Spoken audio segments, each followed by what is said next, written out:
nama saya Hendra Maulana, berasal dari program Sistem Informasi Universitas Terbuka.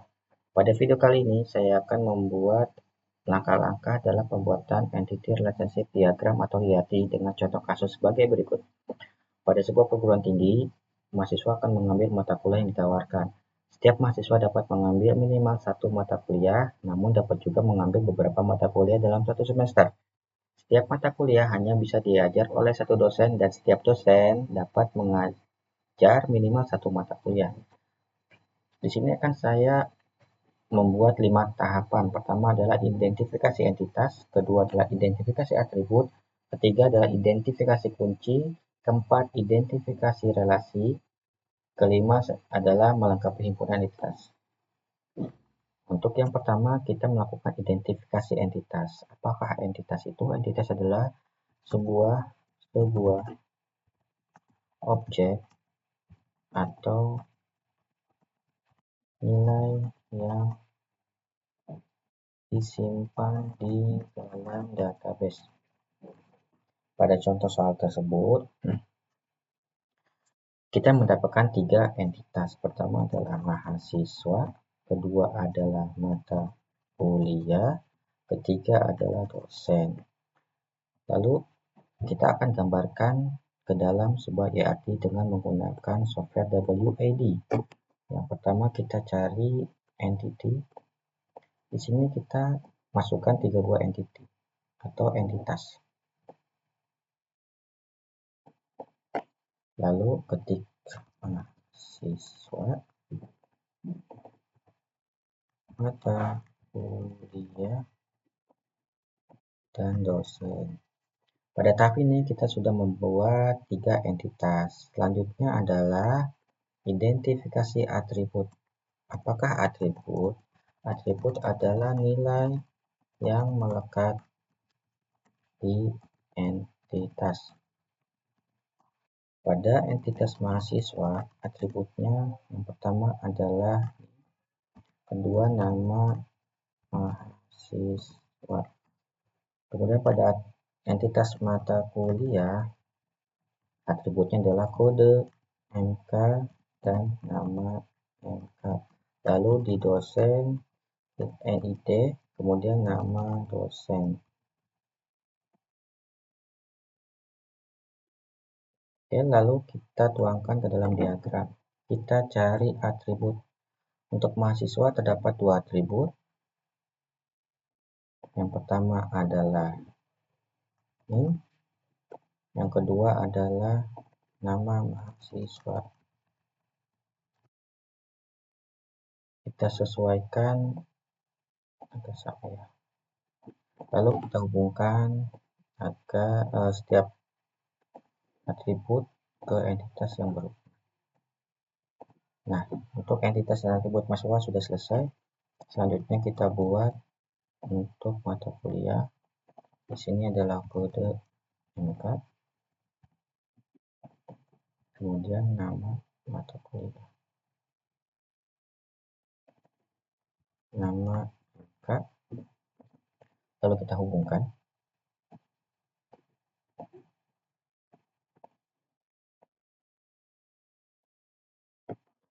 Selanjutnya untuk dosen,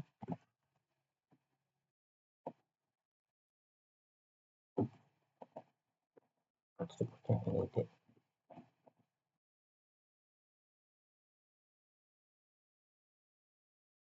Nama dosen.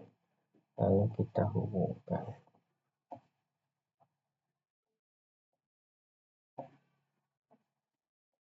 Pada tahap ini kita sudah selesai membuat diagram NIM, diagram atribut dan entitas. Selanjutnya adalah identifikasi kunci. Pada tahap ini kita akan mengidentifikasikan setiap atribut apakah bernilai primary key atau tidak. Untuk mahasiswa primary key-nya adalah NIM. Kemudian untuk mata kuliah primary key-nya adalah kode MK. Kemudian untuk dosen adalah NID. Lalu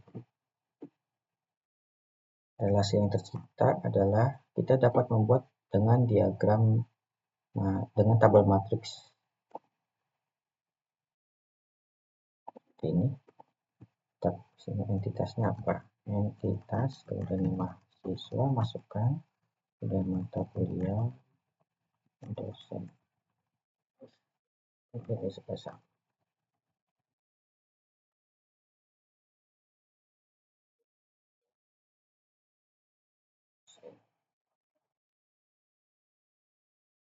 Dari sini kita dapat melakukan atau memberikan relasi nama relasi mahasiswa. Berdasarkan contoh soal tadi, mahasiswa dapat mengambil mata kuliah. Di sini kita buat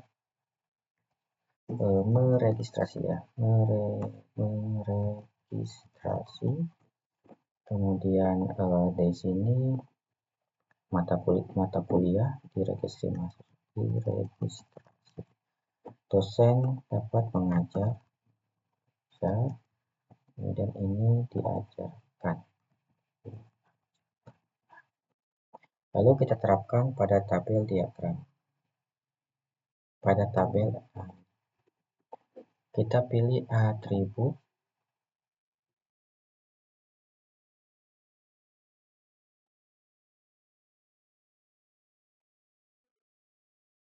ini relasi. Oke, ini meregistrasi, kemudian ini mengajar. Lalu kita hubungkan.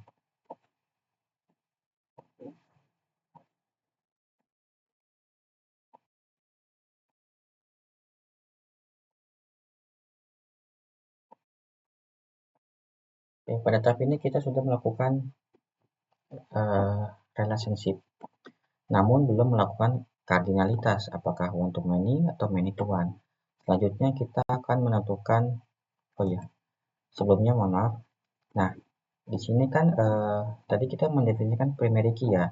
Di sini belum kita beri tanda. Nah, pada software WAD untuk menandakan bahwa atribut itu adalah sebuah primary key atau bukan, dapat kita lakukan dengan melakukan perubahan. Ya, pertama pada property view, kita cek underline, kemudian font style kita buat. Nah, ini menandakan bahwa NIM, kode MK, dan EDD adalah primary key dari setiap entity, di mana NIM adalah primary key dari entity mahasiswa yang meregistrasi mata kuliah. Kode MK adalah primary key dari mata kuliah yang diajarkan oleh dosen, sedangkan NID adalah primary key dari dosen. Tahap selanjutnya adalah kita membuat atau mendefinisikan kardinalitas. Apa kardinalitas itu? Kardinalitas adalah seberapa banyak, seberapa sering, atau banyak entitas yang terhubung. Nah, ada soal kan mahasiswa dapat mengambil mata kuliah minimal 1 atau banyak dalam satu semester. Di sini kita ubah dulu ya. Banyak mata kuliah, kemudian minimal 1 mata kuliah diambil oleh mahasiswa.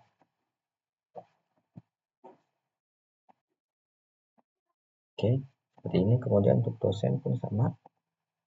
Untuk dosen minimal 1 dan banyak. 1 dosen diajar. Oke, kemudian untuk banyak. Nah, di sini kita sudah menentukan kardinalitas masing-masing. Lalu pada tahap kelima, kita akan melengkapi atau mengecek kembali diagram yang kita buat ini terdapat suatu hal khusus atau tidak. Nah, di sini antara mahasiswa dan mata kuliah, kardinalitasnya adalah banyak ke banyak, many to many. Dalam pembuatan diagram IRD, jika terdapat kondisi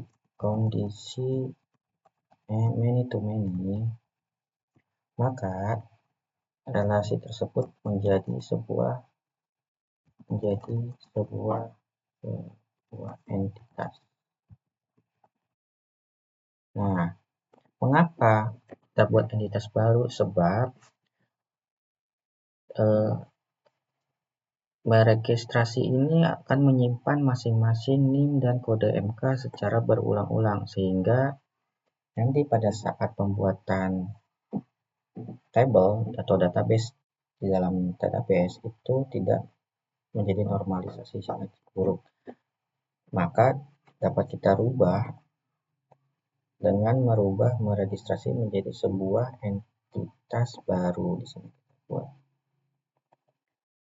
namanya registrasi MK, di mana atributnya adalah dimiliki dari entitas yang berhubung, yaitu NIM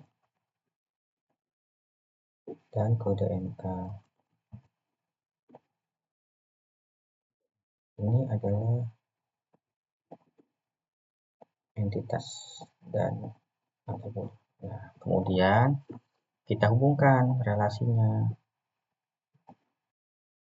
menjadi seperti ini.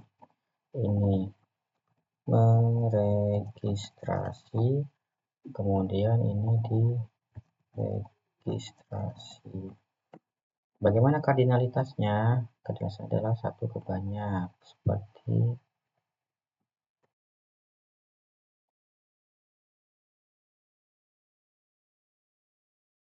sebentar. 1, nah, kemudian ini seperti ini. Lalu ini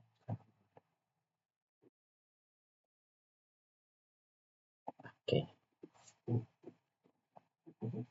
Berikut adalah final dari IRT, di mana ini kita sudah koreksi ya untuk yang ini. Jadi tadinya itu entitas, tadinya itu sebuah relasi, maka kita rubah menjadi entitas baru yang akan menghubungkan antara entitas mahasiswa dan mata kuliah. Seperti itu. Demikianlah penjelasan mengenai pembuatan diagram IRD. Semoga video ini dapat bermanfaat. Untuk kurang dan lebihnya dalam penjelasan, mohon maaf. Terima kasih. Assalamualaikum.